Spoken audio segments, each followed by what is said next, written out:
Halo, selamat datang di Terjemahin Yuk. Kali ini kita akan menerjemahkan buku bahasa Inggris kelas 9 halaman 55 sampai 58. Nah, ini dia.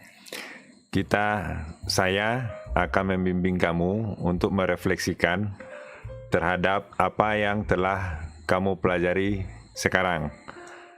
Lengkapi pernyataan-pernyataan di kotak. Ini kotaknya ya. Ini dia kotaknya. Nah, apa pernyataannya?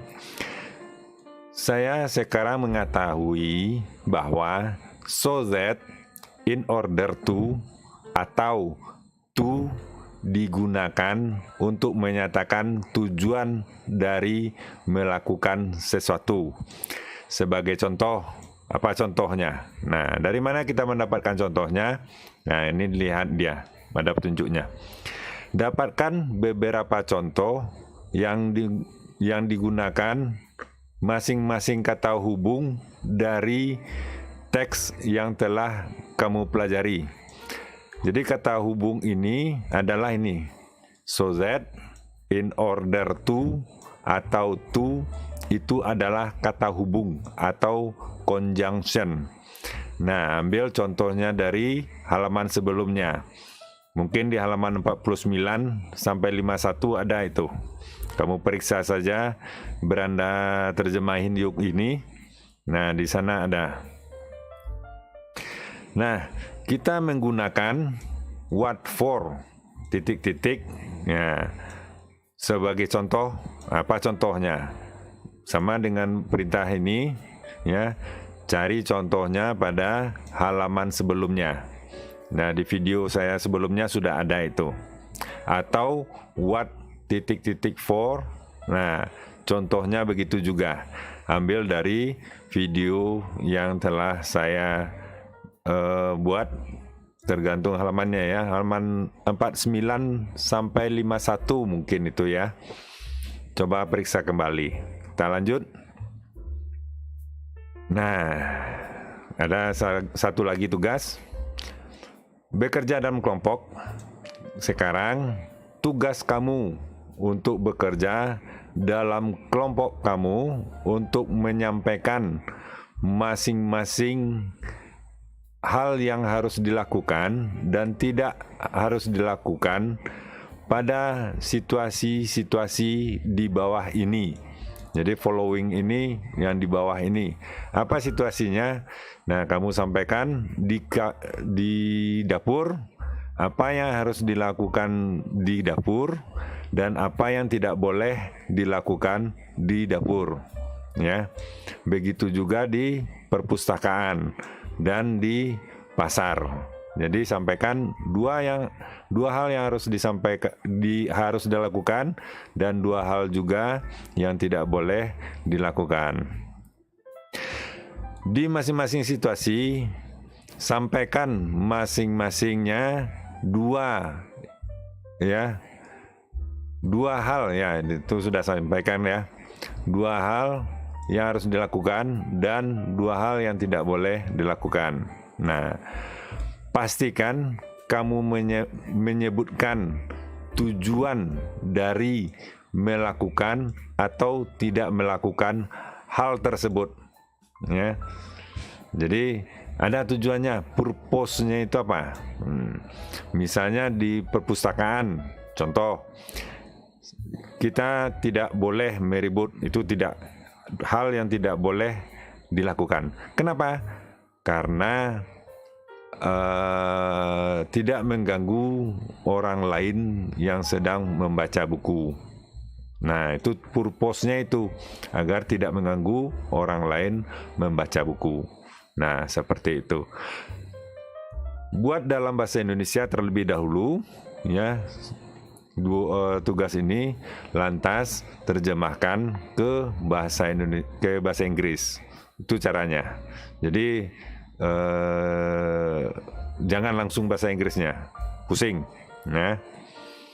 Nah, tulis tangan kalimat-kalimat kamu itu di selembar kertas, ya. Pastikan kamu mengetahui makna dari masing-masing kata dan mengucapkannya secara benar. Pergunakan tanda baca secara benar. Maaf, ada tuh di sini ya. Pergunakan juga tanda baca secara benar. Nah, itu terjemahannya. Pergunakan kamus, jika ada masalah, tanya guru. Jadi, pergunakan kamus ya. Kamus yang sebaiknya jangan pakai HP. Di Google kan ada itu terjemahan, tetapi sebaiknya itu tidak digunakan. Nah, ini jurnal. Ya, di jurnal kita tulis refleksi kamu terhadap apa yang telah kamu pelajari pada bab ini, ya, this chapter, bab ini, ya. Nah, apa yang telah kamu pelajari? Tentunya bagaimana menyampaikan apa yang harus dilakukan dan apa yang tidak boleh dilakukan, beserta tujuannya apa. Tujuan dari melakukan atau tidak melakukan hal tersebut. Yang kedua, aktivitas yang paling kamu sukai. Nah, tentu ini tergantung dari proses pembelajaran yang kamu laksanakan. Apa aktivitas yang paling kamu sukai? Tulis ya, tentu aktivitasnya tidak akan sama dengan teman sebelah. Berikut aktivitas yang paling sulit ya, artinya pelajaran yang paling sulit buat dalam bahasa Indonesia. Kalau bisa kamu terjemahkan dalam bahasa Inggris, sangat bagus. Jangan lupa tanda baca ya, huruf besar, huruf kecil, titik, koma ya, tanda baca, tanda seru, tanda tanya, segala macam. Lanjut, apa yang harus saya lakukan untuk menjadi lebih baik?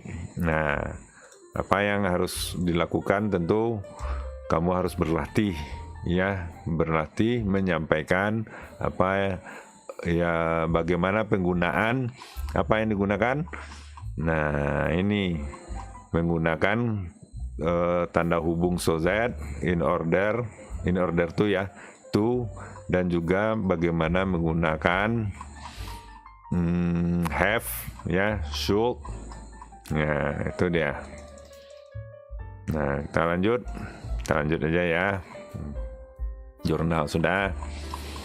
Nah, ini nasihat ya, nasihat dari George Clooney ya, yang dimuat dalam majalah Entertainment Weekly pada Reader Digest bulan Desember tahun 2006, halaman 65. P ini arti kependekan dari page ya.